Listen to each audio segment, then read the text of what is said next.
বাজারে শশা আর কত। আসুন আজ বাড়ির ছাদেই পুরনো বালতিতে ফলাই, একদম সতেজ শশা। শুরুতেই একটা বড় বালতির তলায় ড্রিল করে নিন, যাতে পানি না জমে।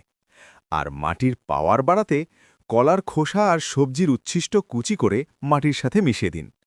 এবার দেখুন একটা ম্যাজিক ট্রিক। মাটি ভরার সময় মাঝখানে একটা প্লাস্টিক বোতলের কাটার রিং বসিয়ে দিন। চারাটা কিন্তু এই রিংয়ের ভেতরে না, লাগাবেন বাইরের মাটিতে। রিংয়ের ভেতর দিন পচা টমেটো বা জৈব সার।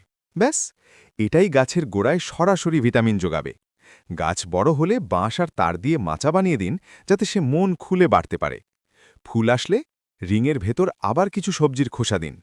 কদিন পরেই দেখবেন হলুদ ফুলের মেলা, আর তার নিচেই উকি দিচ্ছে কচি শশা। নিজের হাতে ফলানো বিষমুক্ত শশার স্বাদই কিন্তু আলাদা। আজই ট্রাই করছেন তো?